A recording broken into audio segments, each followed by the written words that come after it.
Voilà qui explique pourquoi nos prières ne sont pas exaucées. Nous crions, mais Dieu ne nous écoute pas. Pour la simple raison que nous ne marchons pas dans la crainte de son nom. Même dans notre marche individuelle, nous ne marchons pas dans la crainte de Dieu. Même dans notre conduite personnelle. Dieu qui voit même dans le secret, voit que la crainte de Dieu a cessé d'exister dans beaucoup d'églises.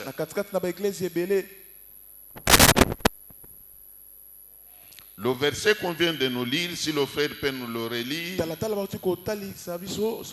Psaume 34, verset 10. Craignez l'Éternel, vous ses saints, car rien ne manque à ceux qui les craignent. Rien ne manque à ceux qui craignent Dieu. La parole de Dieu ne ment pas. La parole de Dieu dit la vérité. Elle-même est la vérité. Alors il dit, rien ne manque à ceux qui craignent Dieu. Alors pourquoi nous manquons beaucoup de choses? Nous crions et Dieu ne nous exauce pas. L'oreille de Dieu est devenue trop dure à nos prières. Nous crions beaucoup. Nous prions beaucoup. Nous formulons des prières. Nous adressons à Dieu nos prières. Mais quand vous sondez, en réalité, nos prières ne sont pas exaucées. Ce n'est pas non plus à dire que l'Éternel a changé. Lui qui a dit, demandez et l'on vous donnera. Lui qui a dit, cherchez et vous trouverez. Alors, mais comment expliquer que au jour d'aujourd'hui, nous demandons et nous ne recevons pas. Nous cherchons et nous ne trouvons pas. Dieu peut-il se contredire? Il ne peut pas non plus se contredire. La Bible dit ceci. Rien ne manque à ceux qui craignent Dieu. Rien ne manque à ceux qui craignent Dieu. C'est la parole de Dieu. Alors, si vous voulez que rien ne vous manque, rectifiez votre marche. Rectifiez votre conduite. Rectifiez votre attitude devant votre Dieu. Bien-aimé dans le Seigneur, c'est un problème de réflexion individuelle. Le salut étant individuel, ce n'est pas non plus un problème collectif. Même si tout le monde ne craint pas Dieu, mais toi au moins commence à craindre Dieu. Même si toute l'église ne craint pas Dieu, toi seul crains Dieu et tu seras sauvé. Et tu iras au ciel. Tu iras au ciel. Tu verras la main de Dieu.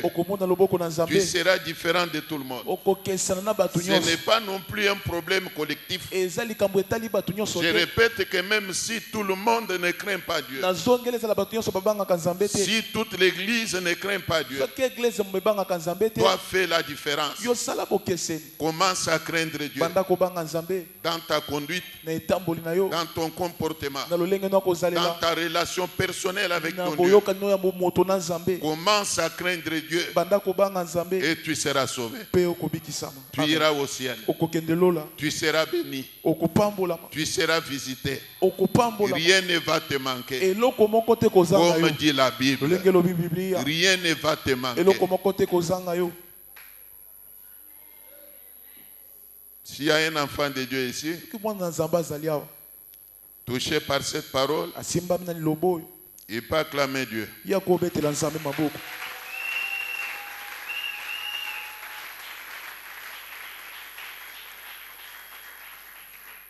Proverbe 8, 13.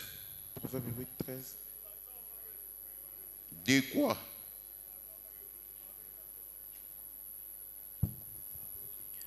La crainte de l'Éternel, c'est la haine du mal. L'arrogance et l'orgueil, la voix du mal et la bouche perverse, voilà ce que j'ai hais. Ce que j'ai hais. La crainte de l'Éternel, c'est la haine du mal. Puisque quelqu'un se peut poser la question de savoir qu'est-ce que c'est que craindre Dieu. Autrement dit, quelles sont les caractéristiques d'un homme ou d'une femme qui craint Dieu. Alors nous tenons déjà à répondre. La Bible dit la crainte de l'Éternel, c'est la haine du mal. Autrement dit, la crainte de Dieu, c'est la haine du péché. Sommes-nous ensemble? Aujourd'hui, le mal est entré même dans l'église. Vous trouvez des gens qui fréquentent des églises, qui gardent des rancunes les uns des autres. Ils se haïssent les uns les autres. Mais ils viennent à l'église, ils ont des problèmes qu'ils posent à Dieu. Ils veulent que Dieu les exauce quand ils ne savent pas pardonner aux autres. Au milieu des églises, l'esprit même d'empoisonnement est entré. J'étais vraiment dans la souffrance hier quand un pasteur me dit au téléphone qu'il a été empoisonné.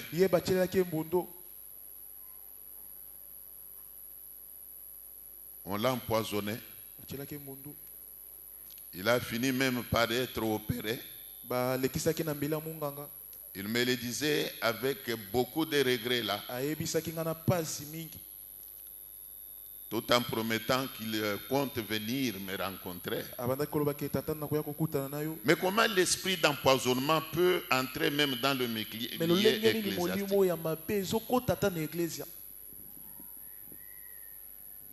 Même dans les milieux ecclésiastiques, les gens parviennent même à s'empoisonner. Ça me rappelle un peu un pasteur qui était lui aussi empoisonné. Malheureusement, il n'avait pas subsisté. Il était mort. Il était tombé du haut de la chair. Ça avait même amené la police à arrêter le protocole de la sœur qu'il avait servi de l'eau ce jour-là.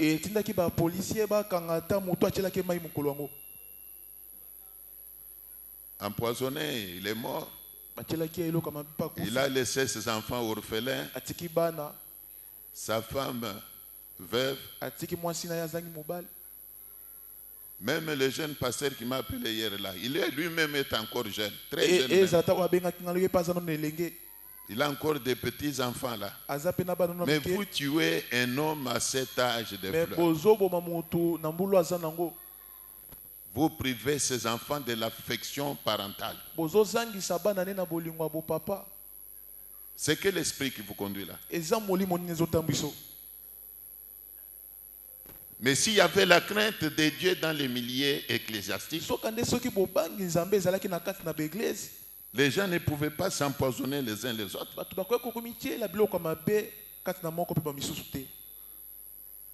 Vous trouvez dans l'église les gens qui ne se parlent pas. Mais ils fréquentent une même église. Ils ne peuvent pas se saluer. Ils ne peuvent même pas se serrer la main. Mais ils fréquentent la même église. Ils gardent les rancunes les uns des autres. Où est la crainte de Dieu?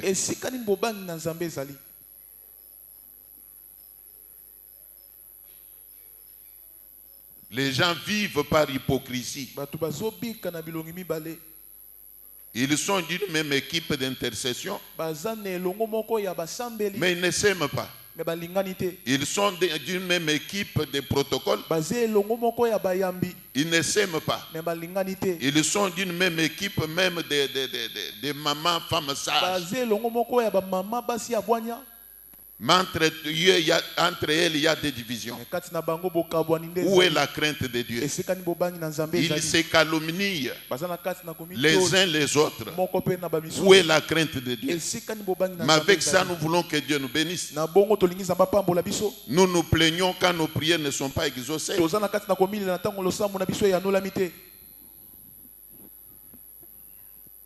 La Bible dit que rien ne manque à ceux qui craignent Dieu. Rien ne manque à ceux qui craignent Dieu. Alors là, il faut comprendre que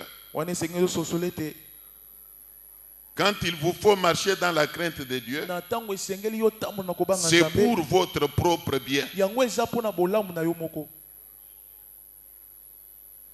Il y en a même qui fréquentent des églises, mais qui se livrent facilement au péché. Ils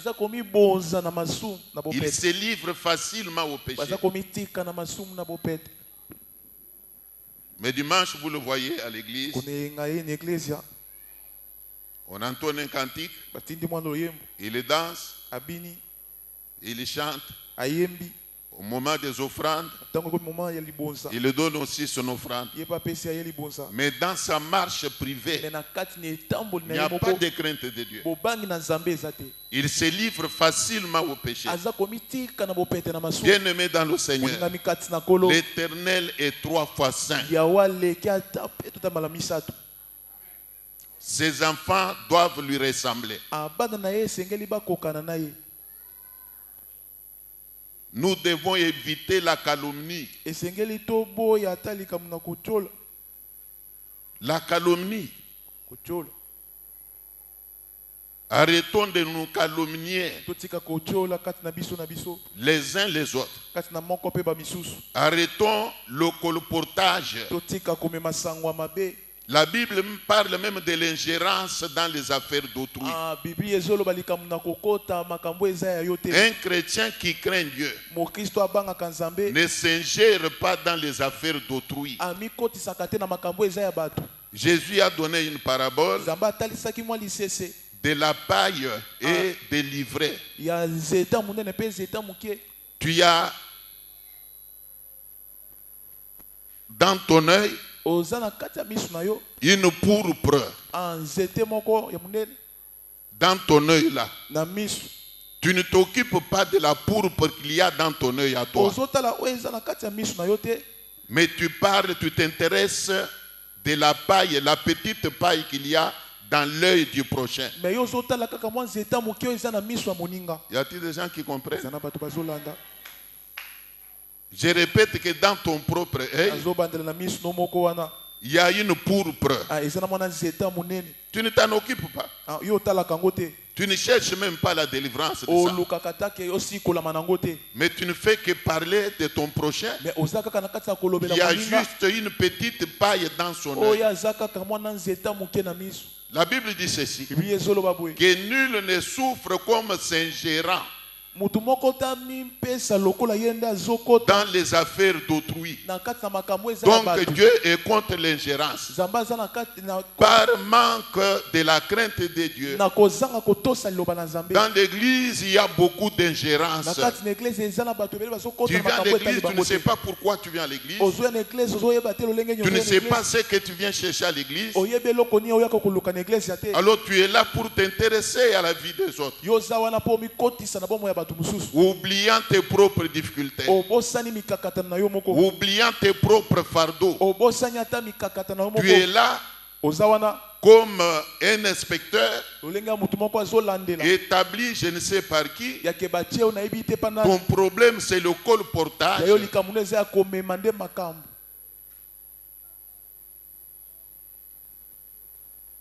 Suis-je dans la bonne voie? Acclamez le Seigneur.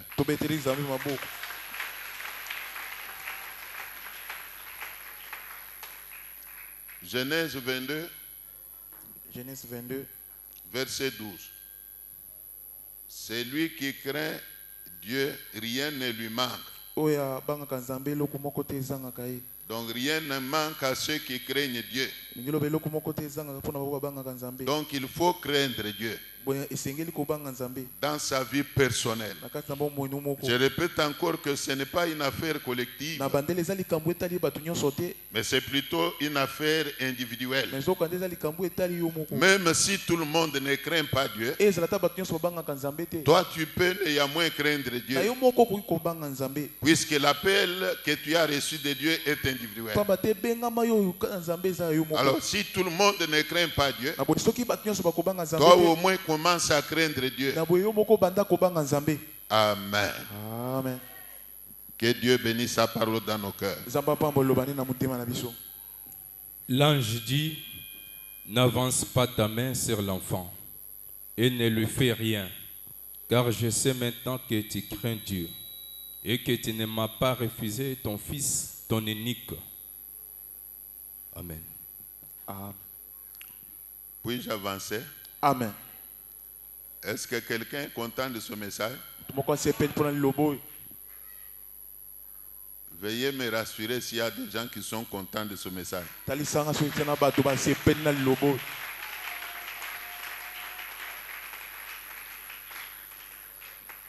Et vous qui n'êtes pas content du message, ne me haïssez pas. Moi, je ne fais que prêcher la parole de Dieu. C'est mon travail, non? Ne me haïssez pas. Pourquoi il a parlé de ça? Est-ce que lui-même est 3 fois saint? Moi, j'ai fait mon travail. Mon travail, c'est de transmettre la parole de Dieu. Jésus a dit que mes brebis connaissent ma voix. Et quand elles l'entendent, elles la suivent. Si tu es de Dieu, je crois que ce message doit te réjouir. Amen. Amen. On vient alors là d'évoquer encore le cas d'Abraham, à qui Dieu avait adressé une demande. Je me souviens qu'on en a parlé, je crois, il y a 2 jours ou 3 là. Abraham était un homme qui était stérile pendant plusieurs années. Mais dans sa vieillesse, l'Éternel l'avait visité. Là, je voudrais dire à quelqu'un que Dieu finit toujours par visiter celui qui se confie en lui. Peu importe le temps que cela peut prendre, Dieu finit toujours par visiter celui qui espère en sa bonté. Alors Abraham, Dieu avait fini par le visiter. Sa femme, qui avait même déjà vieilli, était tombée enceinte alors qu'elle était déjà devenue vieille, au grand étonnement de son entourage. Elle avait fait un enfant, un mâle, à qui ils avaient donné le nom d'Isaac. Et pendant que l'enfant croissait,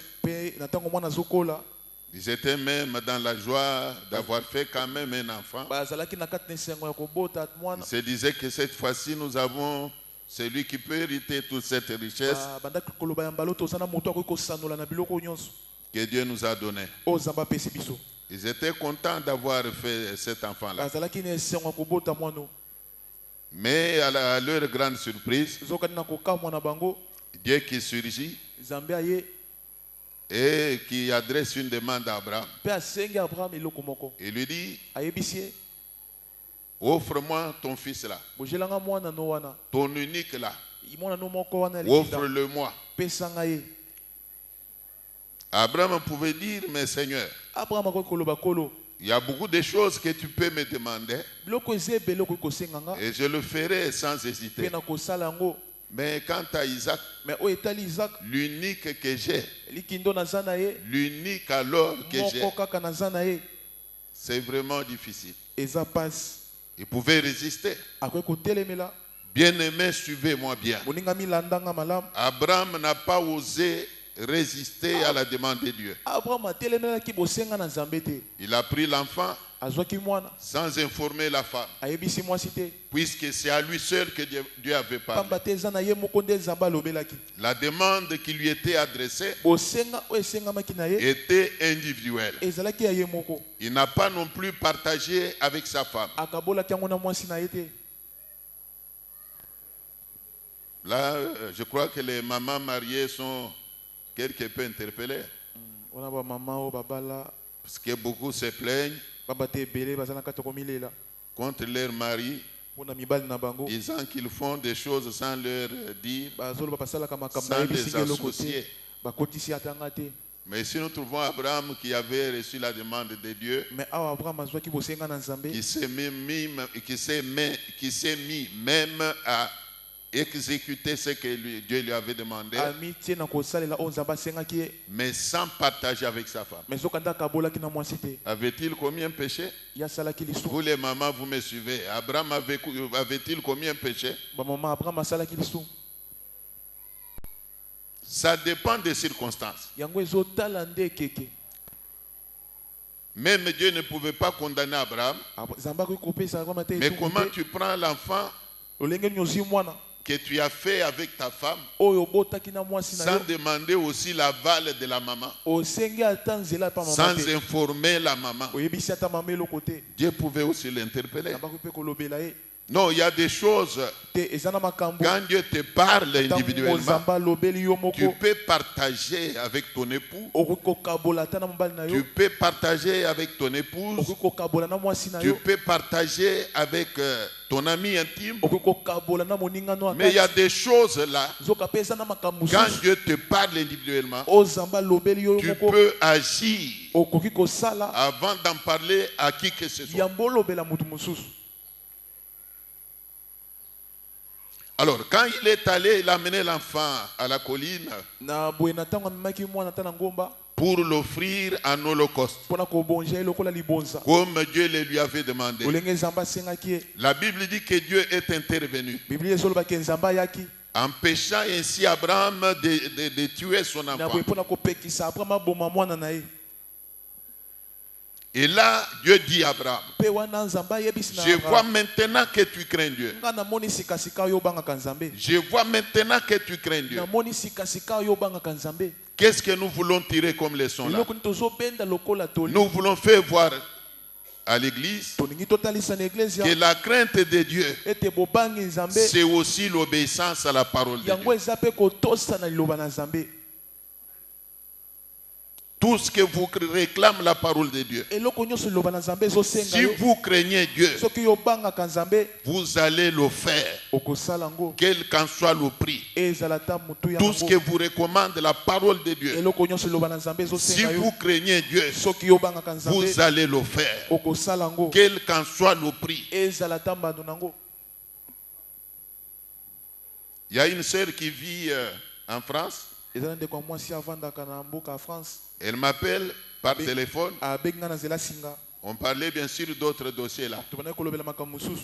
Elle finit par me dire, papa, je me répands. Je me répands. Que ton Dieu me pardonne, puisque j'ai bouffé la dîme. Que Dieu me pardonne. Je lui ai dit qu'il n'y a pas de pardon à demander à cela. Tu connais quand même dans ton cœur que la Bible dit d'amener toutes les dîmes dans la maison de Dieu. C'est quelque chose qui est écrit dans la Bible. Dieu attend de tout le monde qu'il a béni le paiement de la dîme. Alors si tu crains Dieu, tu dois payer la dîme. Quelqu'un qui craint Dieu, pendant qu'il a la dîme de Dieu entre ses mains, même s'il lui arrive un grand problème à résoudre, par crainte de Dieu, il ne peut pas toucher à la dîme de Dieu. Je dis bien, peu importe la situation qui peut lui arriver, il ne peut pas non plus toucher à la dîme de Dieu pour résoudre son problème. Et après dire que non, que Dieu me comprenne, lui-même il voit que j'ai eu telle difficulté. Non, non, quand on craint Dieu, on obéit à la parole de Dieu. Abraham a obéi à la parole que Dieu lui avait adressée. Et il en a eu le témoignage. L'Éternel qui lui dit que je vois maintenant que tu crains Dieu. Je vois maintenant que tu crains Dieu. Bien aimé, c'est bien facile de dire que vous craignez Dieu. Mais parfois la crainte de Dieu doit se vivre par les actes que l'on pose. La crainte de Dieu doit se témoigner par les actes que l'on pose. Alors Abraham a prouvé à Dieu qu'il craint Dieu quand il a donné de tout ce qu'il avait contre toute attente. Il a donné. Et Dieu s'est exclamé. Il lui dit ouvertement ceci, qu'Abraham, je vois maintenant que tu crains Dieu. Alors moi je me demande, avant ce jour-là, Dieu ne savait pas qu'Abraham le craignait. Mais comment peut-il lui dire que je vois maintenant que tu crains Dieu? Donc ça revient à dire que la crainte de Dieu doit se manifester par les actes que l'on pose. Il a donné quelque chose de plus coûteux. C'est ainsi que vous avez des hommes qui ont donné à Dieu des véhicules. Vous avez des hommes, même dans l'histoire de l'Église, qui ont donné des parcelles à Dieu, même dans l'église primitive. La Bible dit que des hommes et des femmes vendaient leurs champs et en donnaient le prix à Dieu. Ils amenaient le prix aux pieds des apôtres. Donc ça ne date pas d'aujourd'hui. Aujourd'hui, ce genre de chrétiens n'existe plus. Ce genre de chrétiens n'existe plus. Les églises ne sont composées que par des demandeurs, des gens qui tendent leurs mains à Dieu, mais qui ne sont pas disposés à donner à Dieu des biens de grande valeur. Mais ils sont au contraire en train de tendre leurs mains à Dieu. Que Dieu leur donne. Que Dieu leur donne.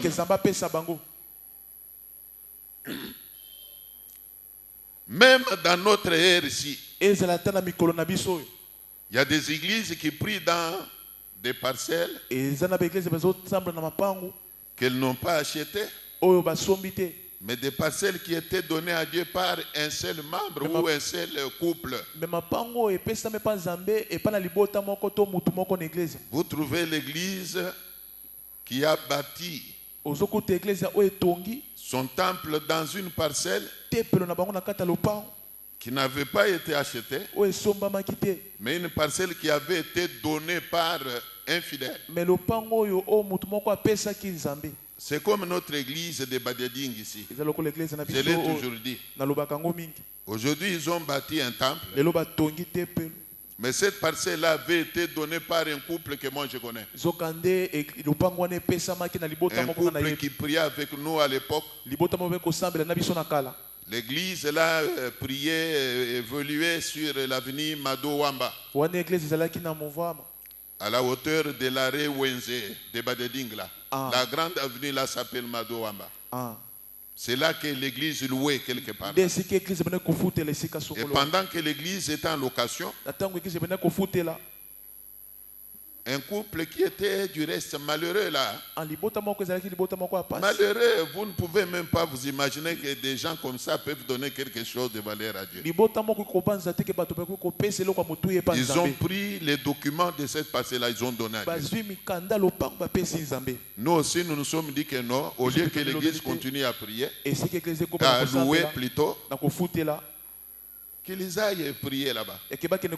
Aujourd'hui, ils sont là. Donc c'est devenu difficile qu'il y ait dans l'église des fidèles qui marchent dans la crainte de Dieu au point que vous les voyez donner à Dieu un bien de valeur. Ces gens-là n'existent pas dans les églises. Donc je voudrais seulement faire voir que la crainte de Dieu se manifeste aussi dans les offrandes qu'on donne, dans les données.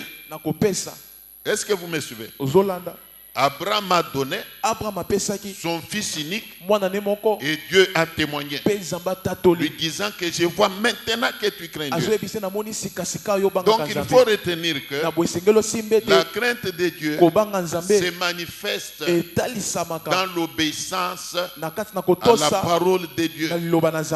La Bible dit que la foi vient de ce qu'on entend. Ce qu'on entend vient de la parole de Dieu. Dieu parle tantôt d'une manière, tantôt d'une autre. Amen. Amen. Amen. Amen. Je ferme ma Bible. Nakangi Biblia nanga. Betela Nzambe maboko, maboko, maboko.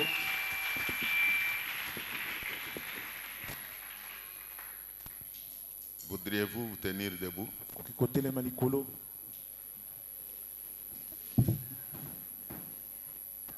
On va prendre un petit moment de prière.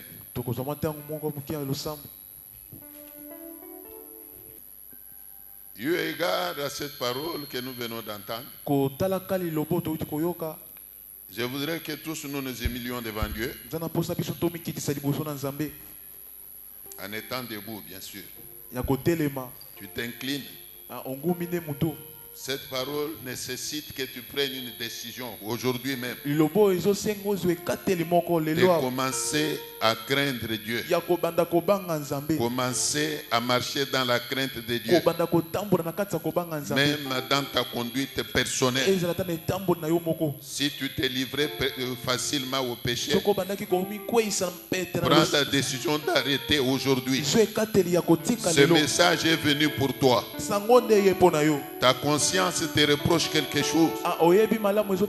Ce que tu as fait peut-être hier. Aujourd'hui, répands-toi.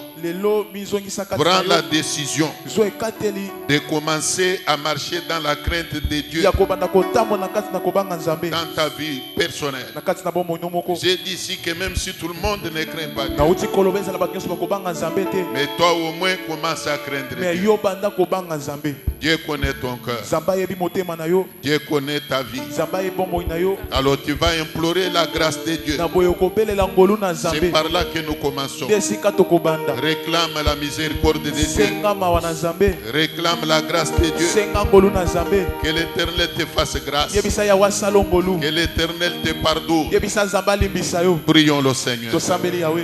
Prions le Seigneur. Golu na yo kati na bomoi nanga na kangami na pasi yonde mobiki sinanga na sengi ngolu na yo kati na bomoi nanga na kangami na pasi yonde mobikisi nanga se bola loboko na yo longola ngai na pasi ekimelo na ngai o Yesu kolona bomoi nanga o bateli nanga o Yesu kolona bomoi nanga na talela seyo ye o Yesu kolona bomoi nanga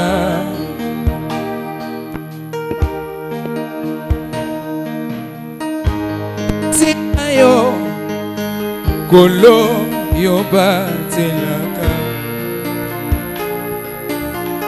zoto mobimana pensi na yo kolo yo batela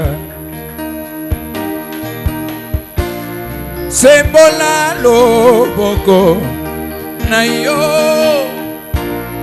longola ngai na pasi ekimelo na ngai o Yesu kolona bomoi nanga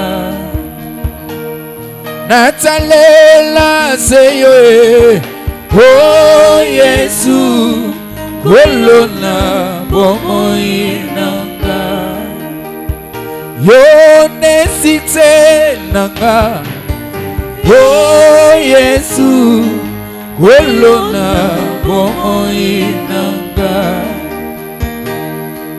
ekimelo nanga o Yesu kolona bomoi nanga.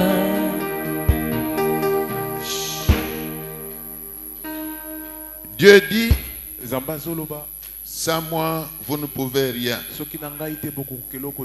Alors tu dois comprendre que pour marcher ou demeurer dans la crainte de Dieu, on a toujours besoin du soutien de Dieu. On a besoin du soutien du Saint-Esprit. Alors comme tu as pris la décision de marcher désormais dans la crainte de Dieu, recommande-toi maintenant à Dieu. Dis-lui que Seigneur, je viens m'abandonner entre tes mains. Que ton esprit à toi me conduit sur le droit chemin. Préserve-moi des embûches, des épreuves. Conduis-moi dans la bonne voie. Fais-moi demeurer dans la crainte de ton nom. Fais-moi demeurer dans la crainte de ton nom. Ne m'abandonne pas. Moi-même, je n'en peux pas. Avec toi, j'y parviendrai. Avec toi, j'y parviendrai. Aide-moi, Seigneur. Tous les jours de ma vie, cette conduis-moi. Que ton esprit me conduise. Que ma chair ne me conduise pas. Mais que ton esprit me conduise. Commence à prier ton Dieu. Prie ton Dieu. Sala prier. Unikumbuke Baba kuwazuluna inaomba unikumbuke. Unikumbuke Baba na kuwazulua nitaomba Baba unikumbuke.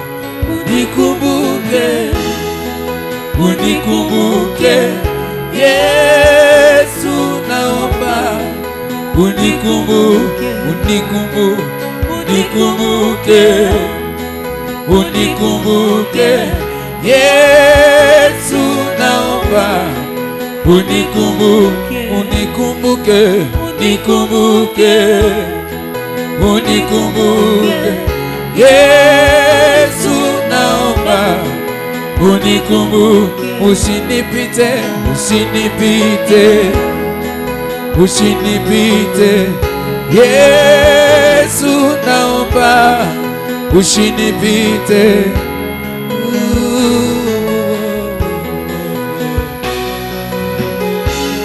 Kolo kanisa ngai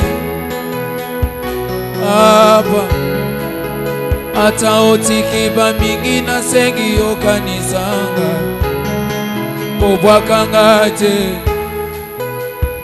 Yawe ata soki obwaki ba mingi kobwaka ngai te kolo koboya ngai te Yesu yo papa ye ata oboyi ba mingi na sengi kolo yo koboya ngai te, koboya ngai te, koboya ngai te. Yesu na sengi koboya ngai te.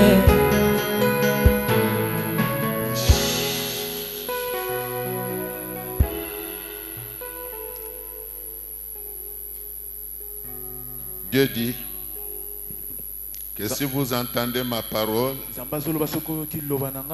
n'endurcissez pas votre cœur. Tu as entendu la parole de Dieu? N'endurcis pas ton cœur. L'important c'est que tu te décides de revoir ta conduite, ta marche de chaque jour. Fais de sorte que Dieu là où il est, qu'il voie que tu as pris la décision de le craindre. Même à partir d'aujourd'hui, renoue avec la crainte de Dieu. Il ne faut pas nous apporter une mauvaise odeur dans l'église. Il est vrai que c'est un message qui est devenu rare dans des églises aujourd'hui. Les gens aiment qu'on leur parle de l'évangile social. Tu vas aller en Europe. Tu vas acheter des véhicules. Tu vas acheter des parcelles. Tu vas monter. Voilà le message que les oreilles entendent et m'entendent. Mais la Bible nous a dit que celui qui craint Dieu ne manque de rien.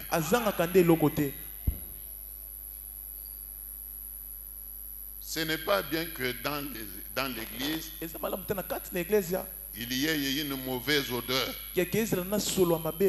L'impudicité légalisée.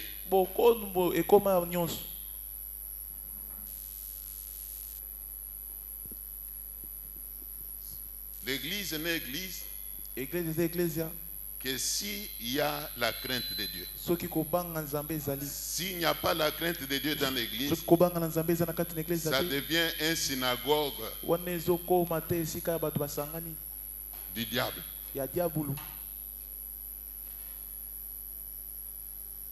Acclamez le Seigneur.